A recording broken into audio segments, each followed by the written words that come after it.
दर्शक बंधु आज सुना एवं रूपा दरर दरदाम जानिले आपण माने आश्चर्य होइजिबे। तबे केते कोन दरदाम अछि आसंतु संपूर्ण खबर जानिमा ई वीडियो रे। तेणु वीडियो को शेष पर्यंत देखिया सहित वीडियो को लाइक कमेंट शेयर करंतु जहा फल आपण माने ओडिशार सुना दर एवं रूपा दरर संपूर्ण अपडेट्स प्रत्येक दिन पाई परिबे एही चैनल माध्यम रे। तबे दर्शक बंधु प्रथम रे आसिला 24 कैरेट सुना। तबे 24 कैरेट सुना 1 ग्राम को रही 15,405 टंका एवं 8 ग्राम को रही 1,23,240 टंका एवं 10 ग्राम को रही 1,54,50 टंका एवं 100 ग्राम को रही 15,40,500 टंका। तबे ये थिला 24 कैरेट सुना रेट। तबे तापर आसला 22 कैरेट सुना रेट बा दरदाम।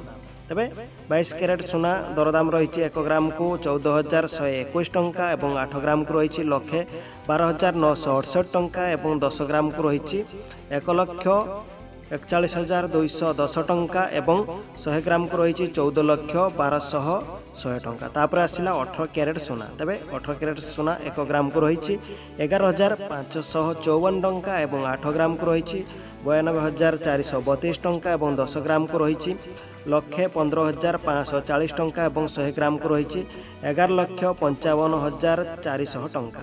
तबे दर्शक बंधु सुना दर आज सारा भारत रे बा सारा ओडिशा रे टिके वृद्धि पाई जहाँकि आपण माने जानुथिबे गतकाली सुना दर दाम रो।